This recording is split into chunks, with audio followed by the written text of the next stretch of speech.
नमस्ते दोस्तों, कैसे हैं आप लोग। तो दोस्तों आज हम पढ़ने वाले हैं क्रूक बॉन्ड की कॉमिक्स क्रूक बॉन्ड और सभी दीवाने जूतों के। क्रूक बॉन्ड और सभी दीवाने जूतों के।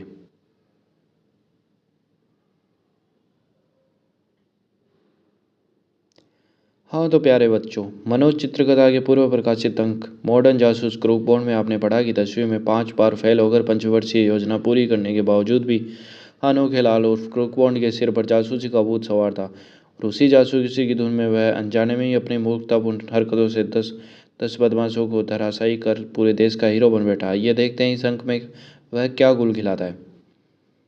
अपने पिछले कारनामों को अखबारों में पढ़कर क्रूक बॉन्ड का दिमाग कितना खराब हुआ कि उसने कुछ ही दिनों में न केवल किराए का एक मकान लेकर मॉडर्न प्राइवेट डिटेक्टिव एजेंसी के नाम से एक ऑफिस खोला, बल्कि मदद के लिए उसने अपने मेरे भाई टिल्लू और मोटू को भी तार भेजकर बुलवा लिया और डिटेक्टिव एजेंसी के बड़े बड़े इश्तिहार भी उसने अखबारों में दे दिए। परंतु 7 रोज बीतने के बाद भी जब उसके ऑफिस में कोई ग्राहक नहीं आया। अनोखे भैया, मुझे तो लगता है मक्खियाँ मारते ही तुम्हारी ये एजेंसी फेल हो जाएगी। क्रूकबॉन्ड तुरंत भिन्नाकर मोटू की ओर बढ़ा। अबे मोटू, यह एजेंसी फेल हो या ना हो, लेकिन तेरी वजह से मेरा दिमाग जरूर जल्दी ही फेल हो जाएगा। वह क्यों अनोखे भैया? फिर वही अनोखे भैया। अबे मैंने तुझे कितनी बार समझाया मुझे अनोखे नहीं क्रूकबॉन्ड कहा कर, लेकिन तेरी उल्टी खोपड़ी में कोई बात समाती नहीं। ठीक है भैया, आगे से ध्यान रखूंगा, लेकिन अभी डिटेक्टिव एजेंसी के बारे में सोचें। अब तो यहाँ मारने के लिए मक्खियाँ भी नहीं बची। अगर ये ऑफिस बंद हो गया तो तुम्हारा और मेरा क्या होगा? सोचूं क्या खाक, तुमने मेरा सारा मूड खराब करके रखा है। जाओ भीतर से पहले मेरे लिए एक कप गर्मा गर्म चाय बना कर लाओ, तब तक मैं सोचता हूँ हमें आगे क्या करना है। मोटू मुस्कुराता हुआ भीतरे कमरे की ओर बढ़ गया और क्रूकबॉन्ड अखबार खोलकर उसकी मोटी मोटी सुर्खियों पर नजर दौड़ाने लगा। एक पत्नी अपनी पति की एक पत्नी अपने पति के अपहरण के आरोप में गिरफ्तार। ये भी कोई खास खबर है? एक हथिनी ने चूहे के बच्चे को जन्म दिया। ओह, यह भी बेकार। फिर क्रूकबॉन्ड ने बुरा सा मुंह बनाकर तीसरी सुर्खी पर नजर डाली। अंधेरी नगरी के चौपट राजा पोपट सिंह के 500 साल पुराने लाखों रुपए के बहुमूल्य जूतों की म्यूजियम से रहस्यमय ढंग से चोरी। हाय, चोरी और वह भी मेरे रहते हुए। देखो तो आगे क्या लिखा है। क्रूकबॉन्ड ने एक ही सांस में पूरा समाचार पढ़ डाला, जिसके अंत में लिखा था, वाह, 1 लाख का नगद इनाम। यह है कुछ दिलचस्प केस। क्यों ना खाली समय में इन जूतों को ही खोजा जाए। मिलेंगे तो मिल जाएंगे, वरना अपने ही जूतों की को राजा पोपट का बनाकर म्यूजियम को देकर मुफ्त में 1 लाख रुपए ऐंठ लूँगा। तभी एक पुलिस जीप क्रूकबॉन्ड के ऑफिस के ठीक सामने आकर रुकी। हवलदार धमाका सिंह, तुम यहीं रुको, मैं एक व्यक्ति से मिलकर आता हूँ। बहुत अच्छा साहब। इंस्पेक्टर से जीप से उतर जाने के बाद धमाका सिंह ने जैसे ही बीड़ी सुलगानी चाहिए, उसकी दृष्टि सामने ऑफिस में बैठे क्रूकबॉन्ड पे पड़ी। भाई, ये कमबख्त यहाँ क्या कर रहा है? अब सब अब समझा कि यह दिन भर यहाँ से गायब और क्यों गायब रहता है। अभी खबर लेता हूँ इसकी। ठीक तभी उसकी अपने नकली पाइप को मुंह में लगाते हुए क्रूकबॉन्ड की दृष्टि भी सामने आते अपने बाप पर पड़ी। अरे बाप रे बापू, ये अचानक यहाँ कहाँ से आ गए? अरे भिंडी के बीच, पढ़ाई लिखाई बंद करके तूने शायद इस नौकरी ऑफिस में नौकरी कर ली, ऊपर से धूम्रपान भी करना आरंभ कर दिया। आज मैं तेरी हट्टी पसली एक कर दूंगा। अरे बात ठहरो तो बापू, एक सेकंड मेरी भी सुनो। बोल, क्या कहना चाहता है तू अपने सफाई में? बापू, यह कोई मामूली ऑफिस नहीं, बल्कि मेरी यानी क्रूकबॉन्ड की प्राइवेट डिटेक्टिव एजेंसी है। और यह पाइप? अरे बापू, तुम यह नहीं समझोगे, यह तो जासूसों की स्टाइल है। पाइप, सिगार आदि साथ रखने से जासूस का अपने क्लाइंट पर यानी ग्राहक पर ज़्यादा रोक पड़ता है। यह पाइप मैं धूम्रपान करने के लिए नहीं, बल्कि दिखाने के लिए साथ रखता हूँ। विश्वास न हो तो देख लीजिए, इसमें तंबाकू की जगह चाय की पत्ती भरी है। क्या?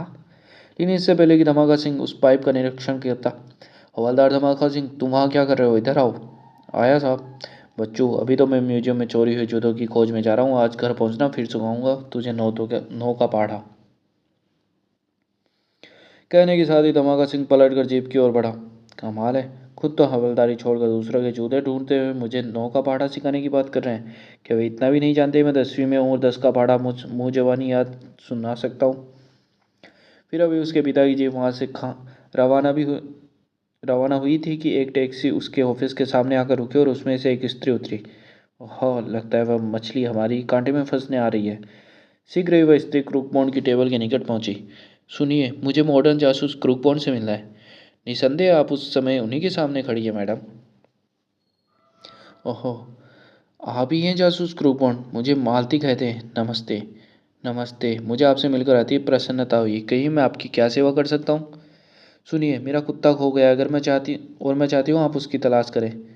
ठीक है, लेकिन इस केस की फीस पूरे 1000 रुपये रहेगी। कहिए क्या आपको स्वीकार है? मैं अपने प्यारे कुत्ते को प्राप्त करने के लिए 1000 तो क्या 5000 रुपये भी खर्च कर सकती हूँ। ये लीजिए 500 रुपये पेश की और बाकी 500 रुपये आपका पूरा काम होने के बाद। गुड। रुपए लेने के साथ ही PM मोटूराम। Yes sir. लो, यह रुपए लॉकर में रख दो। Okay sir. जब मोटू रुपए लेकर पुणे भीतर चला तो हाँ तो मैडम, अब जरा अपने कुत्ता का हुलिया नोट करा दीजिए। मेरा कुत्ता बहुत ही प्यारा और वफादार है। कल रात वह नाराज होकर न जाने कहाँ चला गया और मैं रात भर सो नहीं सकी। स्त्री मालती ने उदास होकर कहा। सारा हुलिया नोट कराने के बाद कुत्ते का सारा हुलिया नोट कराने के बाद वह युवती एक रुमाल निकालकर उसे देते हुए बोली, आप बस इस रुमाल को रख लीजिए। वह कहीं दिखाई दे तो इस रुमाल को उसे दिखाना। रुमाल को देखकर वह झट तुम्हारे पास आ जाएगा। गुड। अब तो मेरा काम और भी आसान हो गया। कहकर उसने रुमाल को जेब में रखा और कुर्सी पर जरा और फैल कर बैठता हुआ बोला, अब आप निश्चित होकर घर जाइए मैडम और मेरी फीस के 500 रुपये का प्रबंध कीजिए। कुत्ता जल्दी आपको मिल जाएगा। मिस्टर जासूस, बाकी वैसे तो आपको मिल जाएंगे, लेकिन एक बात का ध्यान रखना, यदि मेरा प्यारा कुत्ता 7 दिन के अंदर मुझे नहीं मिला तो मैं हट जाने के 5000 रुपये तुमसे वह वसूल करूँगी। अगर तुम रुपया नहीं दे पाए तो मैं तुम्हारे ही गले में पट्टा डालकर तुम्हें कुत्ते की तरह अपने घर में बांध लूँगी। आहा, तब तो आपको 500 रुपये मुझे और देने होंगे, क्योंकि मुझ जैसा केवल सुनकर ही हर बात का पता चला लेने वाला जासूस कुत्ता आपको दुनिया भर में नहीं मिलेगा। शट अप, मैं चलती हूँ, मेरा कुत्ता जल्द से जल्द मुझे चाहिए। ओके मैडम, आप बिल्कुल निश्चित होकर जाइए। कुत्ता तो क्या, आपका पूरा खानदान भी जल्दी ही आपके सामने होगा। मालती वापस लौट पड़ी। शक्ल से तो मूर्ख लगती है, लेकिन है समझदार। तभी क्रूकबॉन्ड को कुछ ध्यान आया और वह तुरंत उसके पीछे भागा। अरे मैडम, जरा अपना आता पता तो लिखा दीजिए। लेकिन शायद मालती ने उसकी आवाज़ नहीं सुनी थी। वो चली गई। यदि कुत्ता मिल गया तो उसे किसी अनाथालय में पहुंचाऊंगा। खैर, पहले उसके कुत्ते को खोजूं, फिर इस संबंध में सोचूंगा। क्या हुआ बॉन्ड भैया? कुछ नहीं, तुम वह रुपए निकालो। मोटू ने जेब से रुपए निकालकर क्रूकबॉन्ड के हाथ में थमा दिया। वाह, आज बहुत दिनों बाद बोनी। लो, तुम ये पाँच पाँच का नोट रखो। क्या क्या याद करोगे, किसी दिलदार से पाला पड़ा था। बस मुझे केवल 5 का नोट और खूब 499 रुपये। चार यार, मैंने तो सिर्फ 495 रुपये ही लिए हैं। तुझे तो पूरे 500 दे रहा हूँ, 500 दे रहा हूँ। लो रख लो। नहीं, यह तो सिर्फ 5 का नोट है भैया। यार समझते क्यों नहीं, 500 में सिर्फ छोटी छोटी दो सिफर ही तो होती है ना। यदि वह सिफर होती तो हो जाते ना हमारे पास 500। कहने के साथ ही क्रूकबॉन्ड आती सी शीशा और कुछ आवश्यक सामान ले मोटू को वहीं ठगा सा खड़ा छोड़ ऑफिस से बाहर निकल चला। 500 में 2 जीरो कम, भला इसमें 2 जीरो जोड़ दिए जाएं तो यह 500 रुपये कैसे बन जाएंगे। कुछ देर बाद क्रूकबॉन्ड आती शीशा लिए मालती के कुत्ते की खोज में शहर की सड़कों और गलियों को नापता फिर रहा था। हम्म, यह नहीं है वह, यह तो बिल्कुल लोफर मालूम पड़ता है।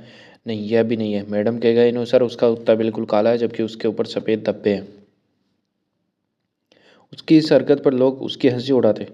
देखो उस मूर्ख को, लगता है कुत्ते की तुम सीधी करने का कोई नुस्खा ढूंढ खोज रहा है। हा हा हा।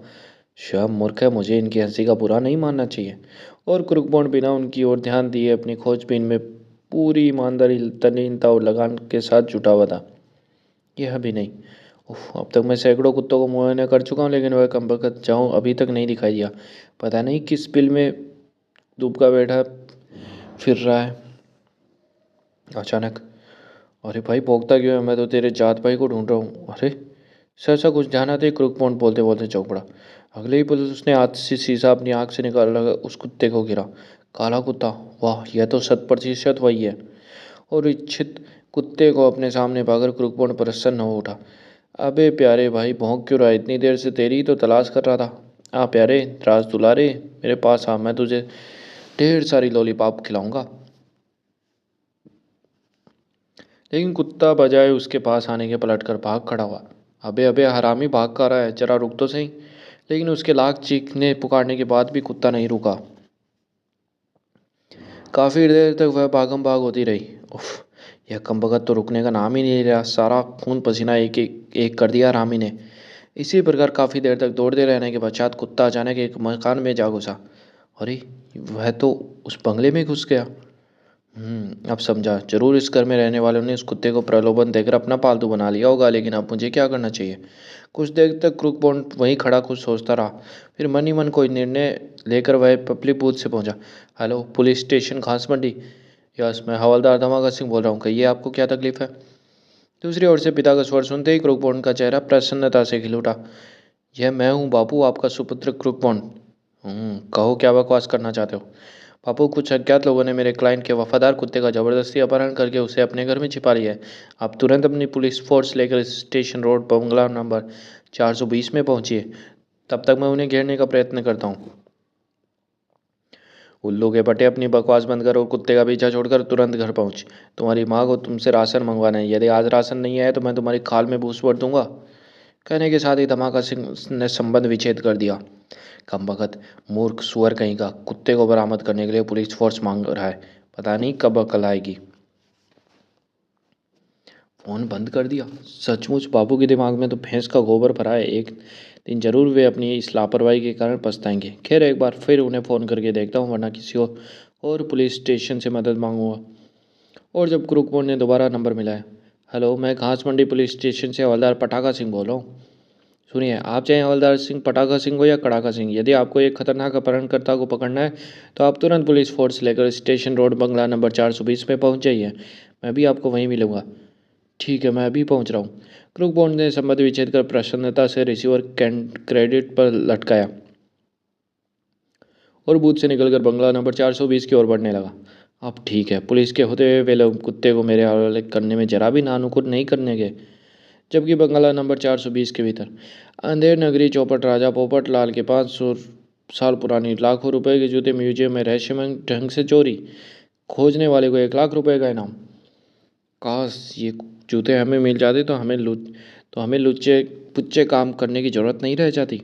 ठीक कहते हो उस्ताद, अपहरण के धंधे में आजकल पुलिस का खतरा बहुत बढ़ गया है। अबे जग्गू, इस धंधे के अलावा हमारे पास पेट भरने का और कोई साधन भी नहीं है। खैर छोड़ो। जग्गू, तुम भोलू के साथ बाहर जाकर बंगले के आसपास नज़र रखो। उस लड़के का बाप फिरौती की रकम लेकर आने ही वाला है। कुछ क्षणों बाद जग्गू और भोलू जैसे ही बंगले से बाहर निकले, उनकी दृष्टि गेट पर खड़े क्रूकबॉन्ड पे पड़ी। कौन है तुम? यहाँ क्या क्या ताक झाँक कर रहे हो? मुझे जासूस क्रूकबॉन्ड कहते हैं। इस बंगले में मुझे कुछ गड़बड़ घोटाला मालूम पड़ता है। वैसे आपकी तारीफ। क्रूकबॉन्ड की बात सुनकर एक बार तो दोनों घबरा गए, लेकिन फिर जग्गू जल्दी से अपनी घबराहट पर काबू पाता हुआ बोला। जासूस साहब, मुझे जग्गू और इसे भोलू कहते हैं। हम इस बंगले में रहते हैं। यहाँ तो कोई गड़बड़ घोटाला नहीं। विश्वास ना हो तो आप भीतर चल कर देख लीजिए। जरूर देखेंगे। फिर क्रूकबॉन्ड जग्गू और भोलू के साथ भीतर की ओर चल पड़ा। जरूर उन्होंने उस पिल्ले को भीतर छुपाया होगा, तभी तो इतने शेर बन रहे हैं। खैर, मेरा नाम भी क्रूकबॉन्ड है। उसे ज़मीन खोद कर भी ढूंढ निकालूंगा। एक बार भीतर तो चल बेटा। तेरी सारी जासूसी यदि मैंने तेरे साथ ही ज़मीन में ना गाड़ दी तो मेरा नाम जग्गू नहीं। और भीतर पहुंचते ही, बेटा अब हाथ ऊपर कर लो और जैसा हम कहे वैसा ही करे। ओह, मेरा संदेह आके ठीक निकला। मेरे क्लाइंट के कुत्ते को इन्होंने बहका कर अपने पास रखा है। कुछ सोचकर क्रूकबॉन्ड ने न कोई लहुजत ने की और चुपचाप दोनों हाथ ऊपर करके उनके साथ चल पड़ा। शीघ्र ही। कौन है रे जग्गू यह जोकर? उस्ताद, ये अपने आप को जासूस क्रूकबॉन्ड कहता है। भीतर ताक झाँक कर रहा था। क्या कहा? जासूस क्रूकबॉन्ड?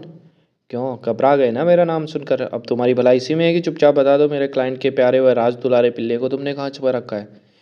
क्रूकबॉन्ड की बात सुनकर बदमाशों का उस्ताद काले एकदम उछलकर खड़ा हो गया। क्लाइंट का पिल्ला? ओह, शायद ये उसी लड़के के लिए कह रहा है जो हमारे कब्जे में है। क्या हुआ भाई, क्या सोचने लगी? जल्दी से मेरे प्रश्न का जवाब दो। कहाँ छिपाया है तुमने उसे? तुम्हें कैसे पता चला तुम्हारे क्लाइंट का बिल्ला हमारे कब्जे में है? अरे भाई, ऐसी छोटी मोटी बातें का तो हम सूंघ कर पता लगा लेते हैं।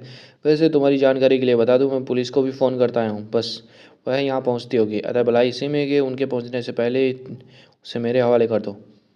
क्या? पुलिस का नाम सुनते ही सभी के होश भागता हो गए। जग्गू, भोलू, मोटू, खत्म कर दो इसे और उस पिल्ले को लेकर जल्दी निकलो यहाँ से। उसे लेकर निकल निकल चलो यहाँ से, जैसे तुम्हारे बाप का माल है। कहने के साथ ही क्रूक बॉन्ड के गजब की फुर्ती के साथ जेब से हाथ डालकर एक सफ़ेद गेंद जैसी वस्तु निकाली। बच्चों, क्रूक बॉन्ड के रहते निकल भागना इतना आसान नहीं। ये देखो, यह हैंड ग्रेनेड। यदि एक भी कदम आगे बढ़ाया तो इससे तुम्हारे सर पे दे मारूंगा। अरे बाप रे! बदमाशों को अधिक भयभीत होते देख क्रूक बॉन्ड मन ही मन प्रसन्न हुआ था और बोला, अब यदि अपनी खैरियत चाहते हो तो चुपचाप मुझे उस पिल्लर के पास ले चलो, वरना। नहीं नहीं, हमें मत मारो, हम तुम्हें वहाँ ले चलते हैं। शाबाश, तो जल्दी चलो। शीघ्र ही वे सभी बदमाश क्रूक बॉन्ड को लेकर उस कमरे में पहुंचे जहां एक 5-6 वर्ष का बालक बंधा पड़ा था।